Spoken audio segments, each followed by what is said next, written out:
All right, we're back. Rabbi Mike Feuer joins me for part two of what I'm calling From Antiquity to Eternity, Hebron, City of Love. City of Love with Rabbi Yishai and Rav Mike Feuer. So thank you, Mike, for joining me for part two. Sorry to cut you off before. Australia was calling and they got confused about the hour. They thought that our Zoom was at 12. That's the AJA. And I just wanted to throw out one thing that happened on that discussion there. This Israeli lady says to me, she goes, but are we going to be an apartheid state which is against Jewish values? She threw out that statement, which is the kind of statement I hear all the time. Jewish values. She threw that out. I said to her, let me tell you a story. I was once on a speaking tour, and within 1 week, I was in a New York area synagogue. This was right after the Pittsburgh shooting. Or no, it was after the Coway shooting. And I said, everybody here should have a gun. And we should have at least 2 guns in the shul, making sure that you guys are safe. And everybody was like, oh my God, that's like against Jewish values. And it was like New York area, and everybody was just like disgusted by this idea. And it was, ruffian and very, Israeli, right? And then on the same trip, I was in San Diego. So I was like, you guys should all be armed and, make sure you're defending yourself. 2 people in shul should have a gun. They're like, of course. And then they pulled up their pant leg. There's 1 gun. Here's another gun. And that's Jewish values. And they were both the same kind of synagogue. What was the difference? One was living in San Diego, which is conservative, and the other one was living in New York.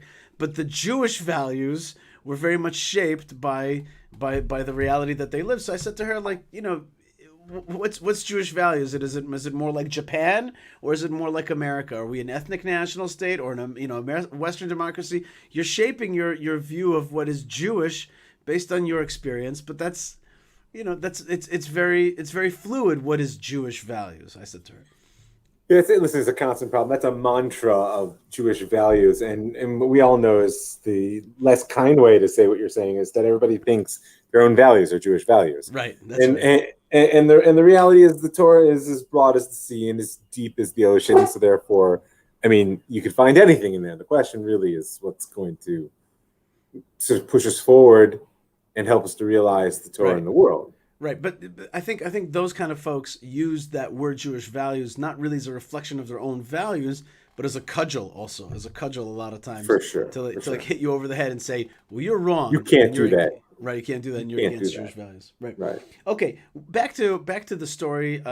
We were cut off by Australia, and I really appreciate your flexibility today. Listen, if the continent comes between us, I'm willing to move. That's right. The down under came between us. But you're a busy man. I want everybody to check out your website, which is ravmike.com and also jewishstory.co. Okay? That is true. And go check it out. People will find your other classes. My brother Josh found your other classes now, and he loves them. Great. And also your spiritual guidance work. All right, so people should check that out. And I like to think of you as a sponsor of the show. That's what I like to think of it. Oh, all right. Wow. All right, we were talking about Ephron, who is a Hittite, and he's negotiating with Abraham. They're having a little bit of a standoff because they're both important kind of men, and this is a very important moment. Abraham has his beloved wife Sarah laid before him dead. She's passed away, and she's ready to be buried, and he's negotiating with the Hittites. The Hittites offer it for free. He says nothing doing. You explained the last segment that he wants as a gift, not a gift, but as a right of ownership in perpetuity, one that cannot be disputed. I was about to ask you a question that was like off script here for a second. Oh. What gives the Hittites the right of ownership of the land that you should purchase it from them?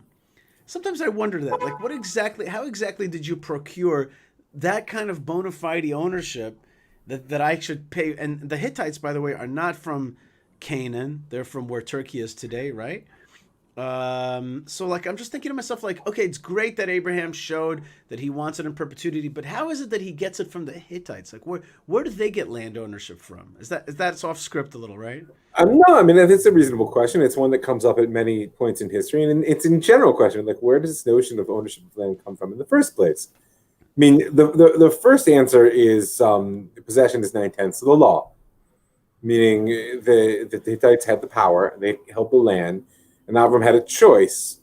God was either going to somehow take it away and give it to him. He was going to fight for it. He was going to purchase it. And I think there's an important parallel there in terms of the early Zionist movement, and even to this day, some of the work that you do in Hebron. We choose to purchase this land, even if we believe quite deeply that it belongs to us, and that from the Romans through the Arab conquest, through the Crusaders and the Turks, and on to the British, that everybody was basically just stealing from people that had taken it away from us. Nonetheless, asserting that kind of ownership in the world without the willingness to sort of back it with cash doesn't always get you as far as you want to go. I think also it comes out in the text when Abraham pays his price to Ephron, he gives him shekel kesef, right? Ovelo socher. He gives him 400 shekels of kesef. Ovelo socher literally means like they'll go to any buyer. Right, that this is they are of recognized value. Rashi says, not every shekel gets accepted in every place because, of course, there's no coinage at this point in history. It's actually a weight of metal, but one can assume that there was a weight that was recognized. It wasn't just a lump. They were bars. They were ingots. I don't know. The key is that Avram does this purchase in a way in which no one can dispute it. Right. No one can dispute the value that was given. No one can dispute the action that happened. If you look at the emphasis that's given in the parsha, it's clear. We're trying to drive home that Avram doesn't care about the money. He doesn't feel he has to pay for it because God has promised him the land.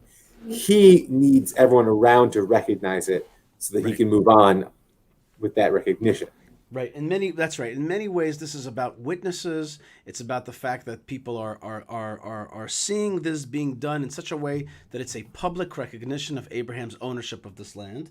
Yes. Certainly. Now, just a few points in the text. First thing is that Ephron speaks in the ears of all the Hittites, and it says there in verse 10, L'chol ba'ei sha'ar iro, to all the people that come to the gate of his city. Now, his city could mean two things. It could mean that it's the city he lives in, so it says city, or he's the owner of the city. He's the owner because the thing that I'm hinting at is whoever owns Marat HaMachpelah is really the controller of Hebron. That's the sensitive point. That's the strategic point. That's the holy point of Hebron. Whoever controls this controls Hebron. And he says, at this point, it says that it's his city. It's Ephron's city.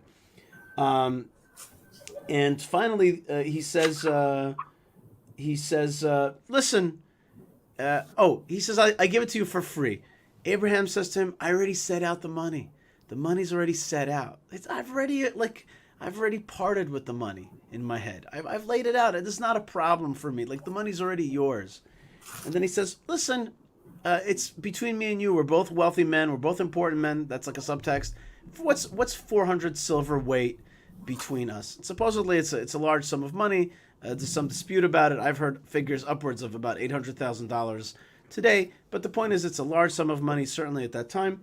And it's only really a burial plot. However, it's interesting. Ephron says, and my mother, God bless her, says that Ephron taught Abraham a lesson here.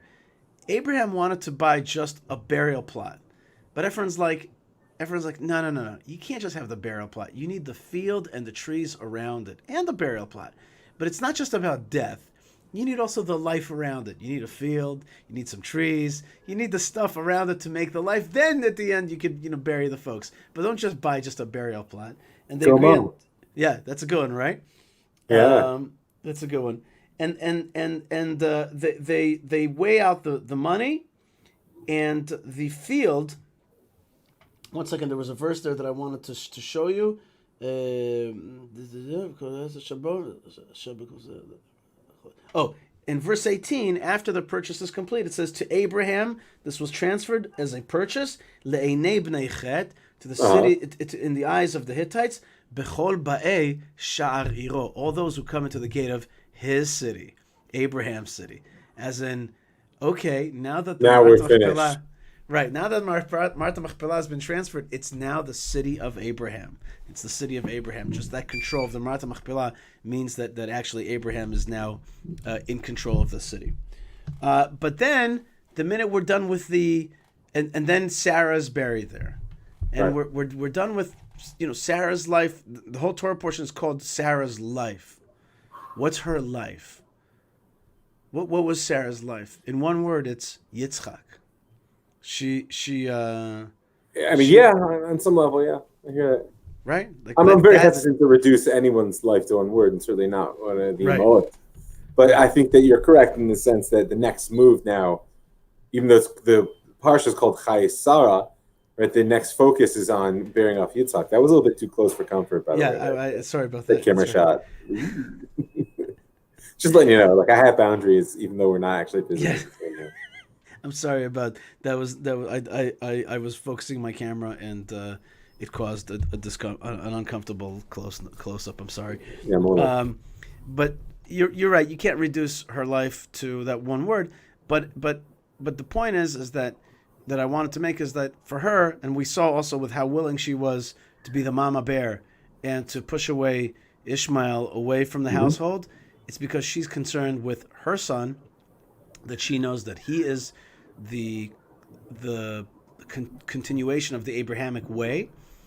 And when she passes away, the great mission becomes, it's time to get a bride, a wife for Yitzchak, who will be on par with Sarai Meno and continue her light, her way in this world. Yes. And when we read last week about the binding, at the end of the binding, suddenly we see that Abraham hears about family members that are born. Amongst them, Rivka. Rashi says that whole business about who was born is just to tell you there is a Rivka out there. The whole Maftir. Rashi says we could have skipped Maftir and just said, "Hey, Rivka was born." Right. It's all about getting that Rivka. Now, I've mentioned a few times on the show is that Rivka is one of my favorite characters in the Tanakh. And that is because she is one of the most, what's the word, like forthright, like a person decisive and incisive, like, like as we say in Hebrew, dugri. That's a good Hebrew word of the day, dugri, right? Is that even Hebrew? It's probably some, I don't know what it is. I don't even know. It doesn't sound like Arabic, but who knows? Yeah, I'm gonna Google. Yeah, it could be one of many languages that have snuck in. Could be Arabic, could be Aramaic, could be Greek, a little Dugri. But the point is, it's all Greek to me. It's all Greek, and Dugri means straight to the point. And now we have a new adventure, and one of the most. This is the long arm of Abraham. This is his emissary, and this is his shaliach. It's his servant or his slave. Maybe his name is Eliezer. We never find out because he doesn't have a name. He's so much a servant that he is really an emissary of Abraham. Abraham will put his thigh on his hand. He will sit on him, put his weight on him, and make him take an oath to find a proper wife for Yitzchak, and to certainly not bring Yitzchak outside of the land of Israel. And he goes to Haran, which is southern Turkey, right? And he is going to ask God for some guidance. I need some guidance, the God of Abraham. Like I'm on this now as a fundraiser for the Jewish community of Hebron. I can tell you that these kind of prayers are very real. They're real. They're very real. Sometimes you just got to be like, look, I'm going into this meeting. I don't know, but you're the God of Abraham. Right. Just because I'm not here for myself. I'm here for Abraham and not for myself. So please help me do this thing. And he's going to get to Haran with camels. By the way, there was some dispute about whether camels were around at that time. There was some. It's a thing that the biblical critics like to really push on, whether the camels had been domesticated. I mean, clearly they were around as animals. Right, but were they in use? But I think that I heard that at the end they did find proof of camel use at the time. I mean, it's also in the story, right? That's what I think. That's the best. Dugri is from the local dialect of Arabic. Okay, which means in Arabic. Being a straight talker. I mean, it means straight talker. Yeah. The Dugri Express. Yeah. Okay. Okay, everybody. I want you to say Dugri. Okay, just say Dugri. I want you to Dugri. But I want you to not only to say the word Dugri, but say it Dugri. Tell me the way it is, which is a big Israeli thing. In Israel, a lot of times, if you're like, you're kind of hemming and hawing, people be like, "Tagili dugri," or Doctor Tagili dugri. Like, tell me what's going on. What's really going on here? Don't play around with me. I want the straight talk. In any case, speaking of straight talk, the servant is going to bump into a lass. A young girl, a beautiful young girl. But he says to God, the woman the young lady who's going to, who's going to give water to me and to my donkeys. Excuse me, my camels. That was biblical revisionism at its finest. Go ahead. You tell you just made them donkeys. No, I didn't mean that. I did not mean that. Good day. No, what's fantastic is that on one hand, this is a story of tremendous emunah, right? Abraham is going ahead and he knows that God's going to guide him, etc. On the other hand, you see how emunah also, of course, has its limits. God, please give me a sign.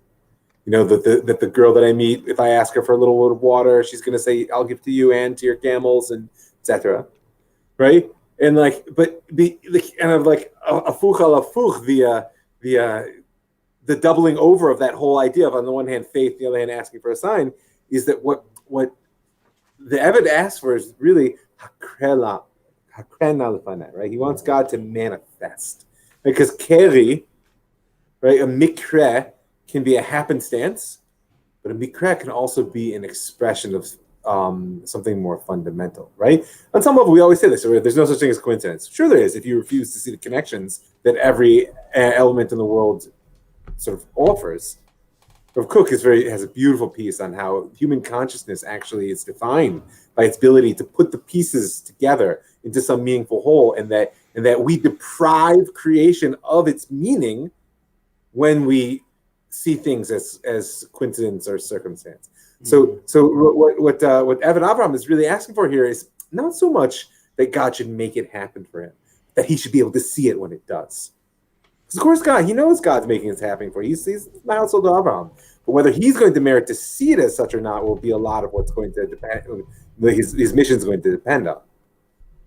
And of course, he does see it, and that's why, by the way, I think that the story repeats itself, meaning it happens. First, he asks for it to happen. Then it actually happens. And then he tells Rivka's family about what happened. And it's a classic question in the sages. Like, what? Like, there are whole fields of important Torah law which get like hints and little phrases. And here we have this prolonged repetition of the story of Eved Abraham. And I think that the reason is what I said is because in the end of the day, there's a beautiful concept here which is called halicha b'derech havot. I learned that phrase just last week from one of the rebbeim in our shul, that it's not a Torah level obligation to act like Abraham. Right? It's Rizi Makdim in the mitzvahs. Abraham gets up early to go do the binding of Isaac, and we learn from this idea that those who are wholehearted in doing the mitzvah, like, they get on it.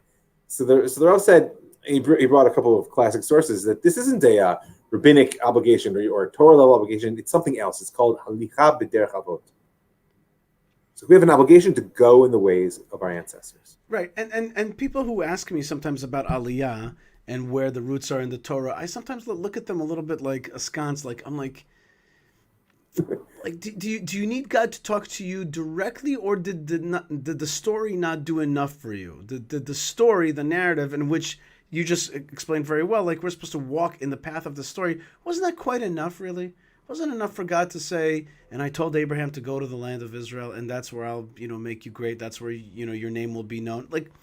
It's just see the story and live life within that story, and you'll know where to go in that sense. But in any case, the servant asks for a very specific sign. The rabbi's a little bit, they say, no. That's not exactly the way. You can't be hemming God into your signs exactly. Specific signs, right? Specific signs.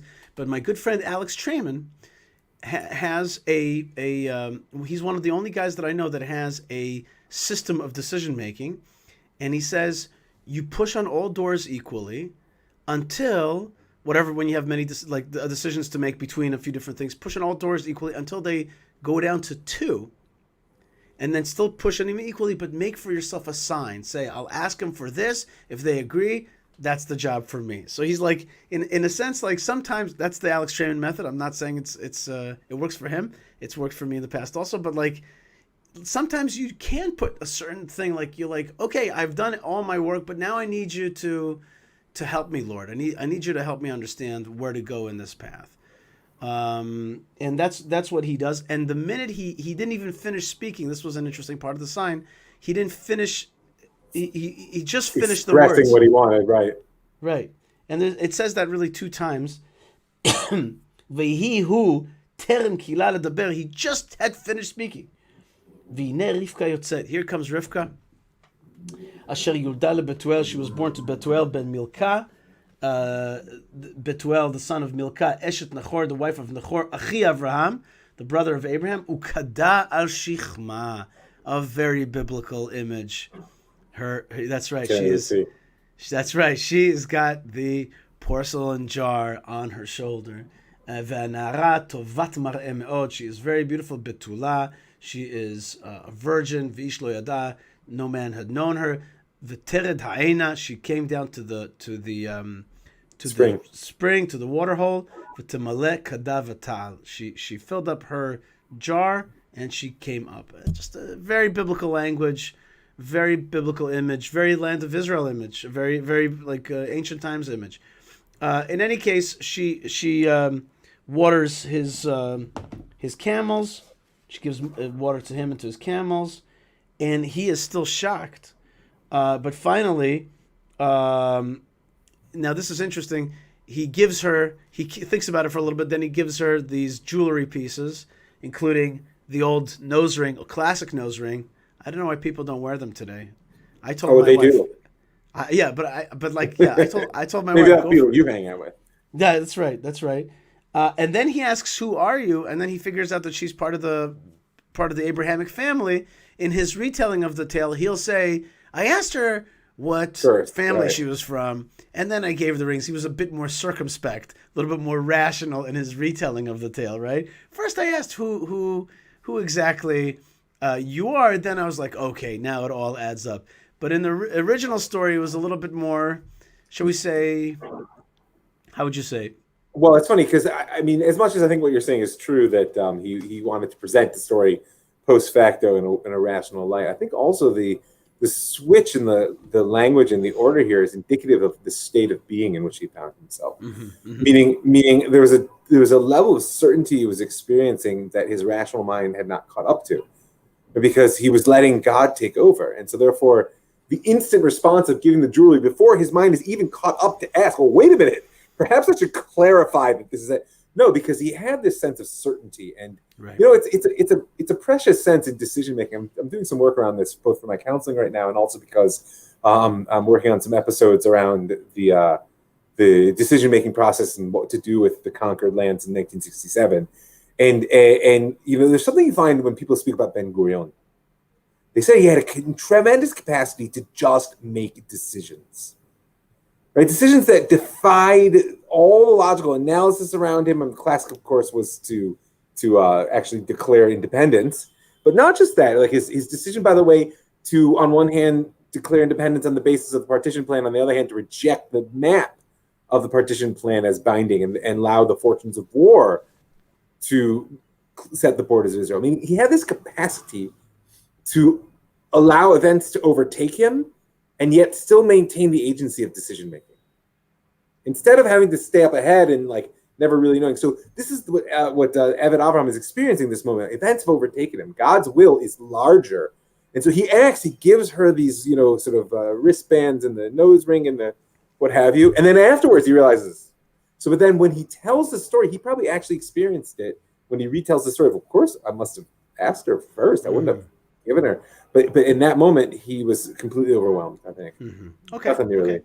So the difference is that you're saying that it wasn't he wasn't presenting in more circumspect. He actually was in a completely different state of mind. Right. He actually thought it back. He actually rethought it the way events happened. He remembered them differently because at the time he was just totally going with it. Yep. Okay. I like that. I like that very much. And, it's interesting because we're going to see another emotional reaction coming up soon when Rivka sees from a distance Yitzchak.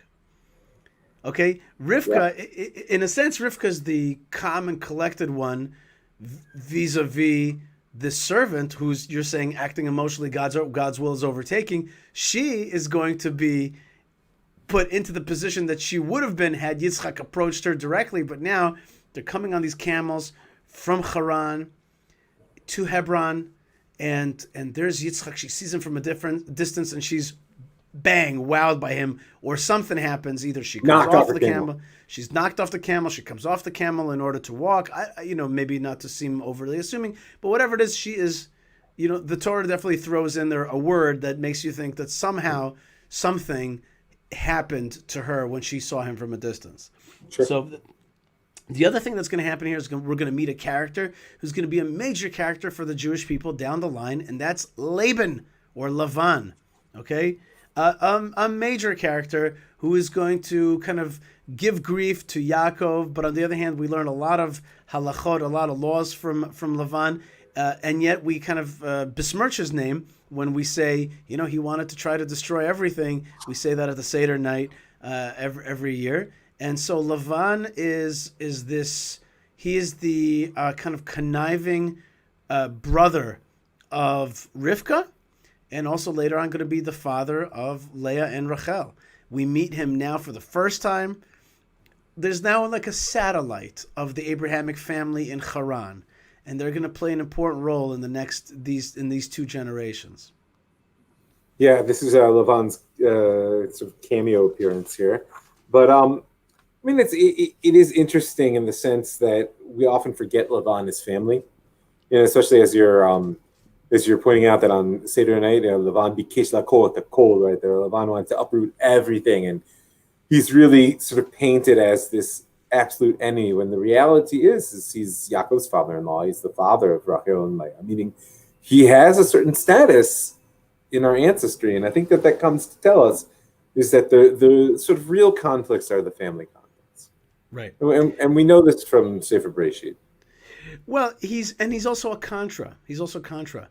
If Ephron is the contra to Abraham in Hebron with the purchase, there's Rivka, this holy and beautiful saintly kind of character, and then there's Lavan. He's conniving. He's tricky. He's not what he seems he is. And at the same time, he's paired with Rivka. So here he is. He's the brother of Rivka. Later on, Yaakov is going to learn from him also how to be, and we know Yaakov is a man of truth, but also a man who's, as we say in England, clever. Okay, there's a cleverness to him. He's going to learn a thing or two. Not so do-agree for most of his life. Right, he's going to learn a thing or two from this Lavan. There's something about being with Lavan which sharpens your talons, which gets you to know how to still be righteous, but how to play in this world. It's not easy to deal with him because he's tricky. But if you can master it, you really are part of this world. But at the end, when it was time to go, the servant is ready to go, and they say, actually, let her hang out for another 10 months or a year. Let her hang out for a little bit. The words are actually yamim or asor, which means days or 10. But I think it's understood biblically that it means either 10 months or a year. Let her hang out. She's betrothed, and a betrothed girl doesn't leave her family, and she's a young girl. How could she leave her family? Let her stay a little bit. Says the servant, don't delay me. God is making my success, is pacing my success. He's succeeded. He's helping me succeed. It's liach, but the biblical word of the word matzliach, letzliach, or hitzliach in this case is quick succession of success. He's succeeding my way. Send me, and I shall go. And he says to them, where's the word I was looking for? About left and or right. Where is it? I think that's earlier, isn't it?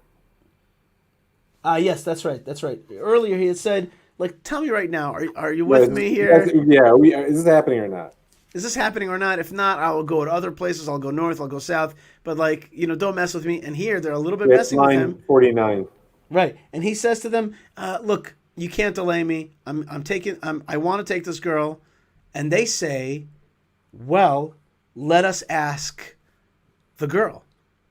And here we are, the second time that we actually bring Rivka, and this is very interesting. They're asking this girl, this young girl, whether she's willing to leave the household basically forever. Yeah. And go with this strange man to meet another man to get married to him. And she just says one word. I love it. Her whole answer is Elech. I'm going. I'm out. See ya. I'm out of here. One imagines with love and your brother, you'd probably be more than happy to get out of the house. But yes, but still, come big. on. It's big. You're going. No, it's big. And the Torah records her one word, Elech. And this is, again, this Rivka with a super decisive person who can feel God's providence. And she, again, I'm not trying to give anybody a hard time, but for the people who ask me, like, should I make Aliyah? Should I live in Israel? I just say to them, just look at Rivka. She's like, I see the call of God. Here it is. I'm out of here. Let's go. Let's go. It's go time. It's just go time. And she comes with the servant, and in a sense, she actually leads the servant, and she comes and she sees Yitzchak from a distance, and Yitzchak is doing what?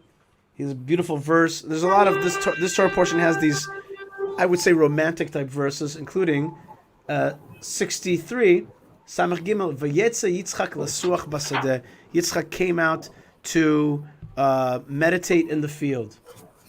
Yeah, I mean, that siach b'sadeh is sort of very evocative because the second chapter of Bereshit of Genesis has a very similar line. In this, hang on, I shall read it to you rather than, God forbid, misquoting a verse of the Torah. Just getting there. Here it is. It's chapter 2, line 5. The whole siach hasadeh terem yeh ba'aretz. Right, there was not yet any sort of shrub on the field. Siach likely means something which is sach, it floats up. And so like that's why a sicha, a conversation, emerges from between two people. A siach stands up from the ground, and lasuach, and your translation of meditation, bears a number of the mafarshim because of course you're moving up in consciousness. But the reason I point it out here is that terem the kol siach hasadeh terem yeh could be read as there was not any shrub in the field, but you could also say there was not yet any conversation.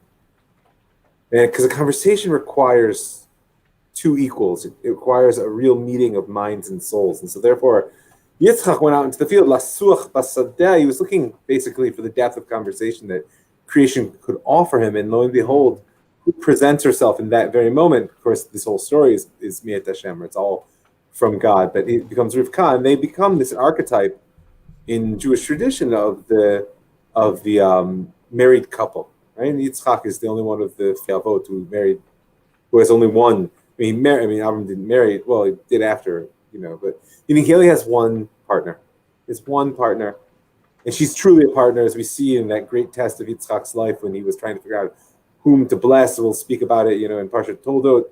That it's really Rivka's decisiveness that saves him from a potential wrong decision, and he knows it because in the end he comes back together with her and supports it. So there's a powerful partnership which really begins here, and it's a conversation. And so a lot of times I'm trying to promote Hebron as the city of love, and as I had a guy from Virginia yesterday, I was touring a group of Leva Torah. And there was a guy from Virginia. I said, "What's the tagline for Virginia?" He said, "Virginia is for lovers." For lovers, right? So I said, "Exactly. That's Hebron." Are you not impressed that I knew that? That is good. That is good. And here's one of the most romantic verses in the whole Torah. Is that fair to say? In the 5 books of Moses, this is probably the most romantic verse. True, although in all honesty, there are a whole lot of competitors. Okay, well, it makes it even more so special. It says, verse Samach Zayin 67, V'yavieha Yitzchak ha'ohala Sarah imo. He brought her to the tent of Sarah, his mother. V'yikach et Rivka. He took Rivka. V'tehi lo lisha. She became to him for a wife. V'yahavea. And he loved her. V'yinachem Yitzchak achrei imo. And Yitzchak was consoled after his mother. Dang! That is just amazing. Such a beautiful verse. And you said something before about this couple, but if you take together the word the field and that we talked about siach and this as you said they're like a couple that never breaks, you think of Adam and Eve.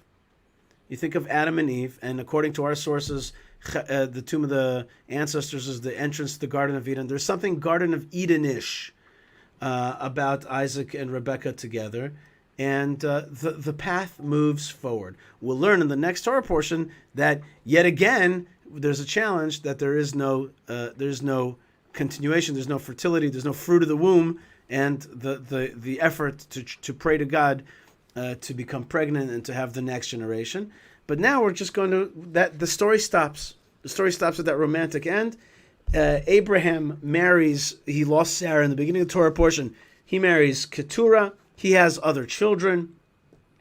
According to the Kabbalah, Gerim, converts, come from this Abrahamic union with somebody that's not Sarah, and yet these people want to come back into the Jewish fold. But in any case, he passes away, and it says that he passed away, Vayigva, Vayamat, he passed away, he died, Abraham B'Seiva Tova, in a ripe old age, Zaken V'Savea, old and satisfied. That's a nice word, right? Isn't that a nice way to have a remark? Right? Like the remark about death is savea, satiated. Yeah. I did what I was supposed to do in life. What could be the greater joy? Right. V'yasef elamav, he was gathered onto his people. Different explanations what that means. But in any case, v'ikberu oto Yitzchak v'Ishmael, and who buried him? Isaac and Ishmael, his sons. Banav, it says his sons. El Marat Machpelah, to the tomb of the Machpelah. Ez de Ephron, to the field of Ephron, the son of Tzochar, Hachiti, the Hittite. Asher al Pnei Mamre, and the place is al Pnei Mamre, which is today, by the way, a mountain in Hebron called Jabal Nimra. It's still there today. And then finally, we see the life of Ishmael. Like Ishmael is now going to, the Torah will give him the respect of telling you his lineage, and then kind of, okay, but put him to the side. And there's a word there which is not a very pleasant word, which is nafal. Apnei kol echav nafal. On the face of all of his brothers, he fell. The explanation generally is that since Abraham was gone, he didn't have that good influence, and he fell. He did not hold up the way that he should have held up as he did when Abraham was around.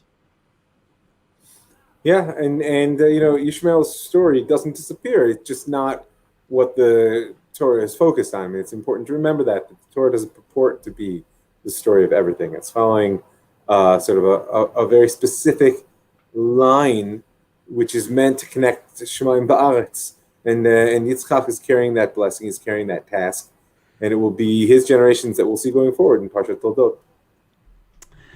Rav Mike, we have here a message from Chaim Davids. He was a good friend of ours, and he says, Yishai, I've got some consolation Chai Sarah herring for you. I may indeed need it because I may be locked out of Hebron myself for Chai Sarah. Well, if Chaim's listening, I just made it in order. God willing, it'll make sense what I wrote there. If not, you can be touched. Okay. So Chaim, what does he bring to your house? Oh, I mean herring. Yeah, it's the segula herring. It's great. The Ketorah. That's right. I want to try the smoky bourbon maple herring this week. Okay, that sounds really good. And what's his business called? Prohibition Pickles, man. You got to get on top of the Pickle King. He's building a spot where people can be able to sit and enjoy hot pastrami and pickles and herring and all the good things of life over in Sona Gush. If I'm not mistaken, it's right next to Rami Levy. Ooh, it's gonna be. I might have to go there today. I might have to go there today if it's. Well, no, it's not open. It's not open yet. But right. He's making the stuff. You can pick it up. He also does deliveries. I just salivated, which is a problem for broadcasting. Lorraine says, Shalom from Maryland, USA. Thank you for teaching and inspiring. Thank you, Lorraine. Thank you very much. And I also wanted to remind everybody that today's show is sponsored by David Menashe in the memory of his father, Meir ben Chacham Menashe Moshe ben Israel. That's a lot of cool names together. And this year, my good friend David from the UK cannot say Kaddish for his father. I told him I would say it here in the land of Israel for him. And he remembers how his father's Torah portion was Chayei Sarah, and he remembers that in 1967 he went with his father right after the 6 Day War. That's amazing. By the way, I have another email here for both of us. Mail. That's right. Hold on one second. Let me make sure that I have it correct. Just 1 second. Rabbi Mike, I had it prepared, but I see now that I a little bit missed something that is important for us to mention. And that is that I got an email from... That's right. Here it is. I got it from Mordechai. That's right. Mordechai writes to both of us. He writes, Shalom Yishai, my wife and I love your Yishai Fleischer show, especially with Rav Mike Feuer. We just sent some small tzedakah to our site, to yishaifleischer.com, to honor the first yort site of my dear mother-in-law, Dimanti Bat Eliyahu Zal, who was nifter Erev Shabbos Parashat Chayei Sarah exactly 1 year ago. She was 102 years old. Wow. And lived in Tel Aviv. That is an amazing thing. So may her neshama have an aliyah. Let's say her name again. Diamanti Bat Eliyahu Zal, 102 years old, died 1 year ago this week, this Chayei Sarah. He also, Mordechai sent me a gorgeous artwork picture of his artwork of the two spies walking with grapes from the land of Israel to the camp of Israel with a Sefer Torah and a shofar. Just a gorgeous, gorgeous picture. Really something else. Fantastic. So really, there are great people out there, and we really want to remember all of your lovely family members that maybe are not with us anymore physically, but are still with us spiritually. And certainly what an honor it is to dedicate the show to their memory. And to also, as we said, to Rav David Feinstein and Sir Rabbi Sir Lord. Jonathan Sachs. Lord, excuse me, that's right, Lord. Is the Sir also there or not? No, Lord's a step up from Sir. Oh gosh. That's it. That's a lot of power. And Rav Mike, I want to thank you so much for showing up, and sorry for that break with Australia. I appreciate your flexibility, and I want to have everybody check out ravmike.com and jewishstory.co. Okay, right, be in touch. Be in touch. Rav Mike has got a lot of great stuff to connect you with for. That's right. And I just want to wish you a great Shabbat Shalom, and may we also feel that love. May we feel that love. If you think about it, there's a lot of love in this parsha. There's a love of Abraham to Sarah, but then Abraham to the land of Israel, then Abraham to Esav. Excuse me, to Yitzchak. Okay, I don't know why I said that. To Yitzchak, I was thinking about Ma'at Machpelah and the head rolling in. Forget that. So the love of Abraham to Yitzchak, the love of the servant to Abraham and wanting to fulfill his mission, his shlichut. Yep. The love of Yitzchak and Rivka, the faith of Rivka, and then the love of Yitzchak and Rivka, the love of Yitzchak and Ishmael to come together to honor their joint father. Yeah, their shared father. And then and also I think that it's fair to say the love of Avraham to Yitzchak, what we said, but also the love of Avram to Ishmael. And there's a lot. It's a Torah portion of love. It really is a Torah portion of love, and it makes sense that we have that love, that beautiful pasuk. And may we feel that love. Did I mention also the love to the land of Israel? I did. May we feel that connection to Hashem, to each other, that we should complete each other and give each other, that sense of connectivity to the things that we love. And lots of love to you, Rav Mike. Lots of blessings. And may our children feel that love that we feel towards them, feel right back to us as well. They're not commanded to love us, but to honor us. And we love them so much, and we want them to go in the pathways of the forefathers and mothers. And we work so hard to train them in that direction. And maybe that love be felt and reciprocated and indeed go in that path. Amen. Rav Mike, thanks so much for being with us. Shabbat Shalom. Shabbat Shalom. God bless you, Rav Mike. And I just want to finish off the show, this part of the show anyway, by just thanking everybody. And also, look at this. We got other people.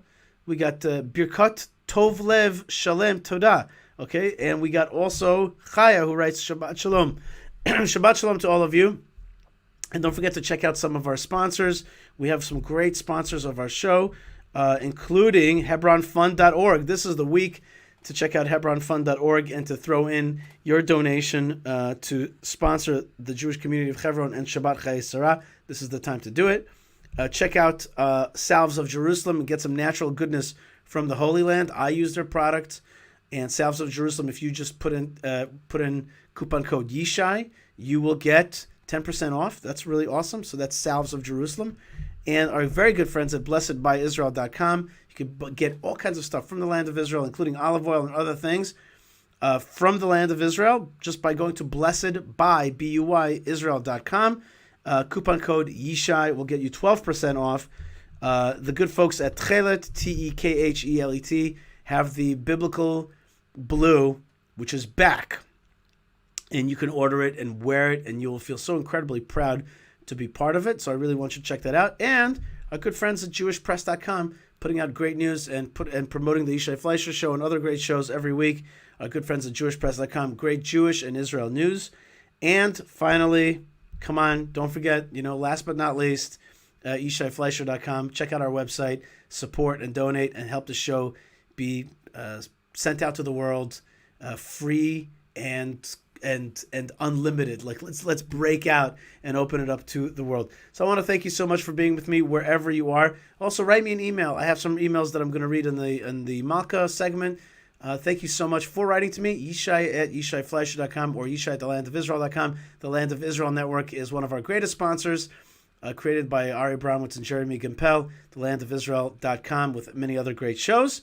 And of course, our greatest sponsor of them all is the God of Israel, who has given us a renewed life. It's not really true because the Jewish people are people of Netzach, but has given us the state of Israel and the land of Israel back in our lifetime. Thank you, God of Israel, for bringing your presence back to Zion, and thank you so much for helping us just be a part of it just a little bit. Finally, thank you to Moshe Herman, Ben Bresky, and Tabitha for getting the show out. Stay tuned to this channel for many good things, and lots of love from the land of Israel, the land of blessings, and shalom.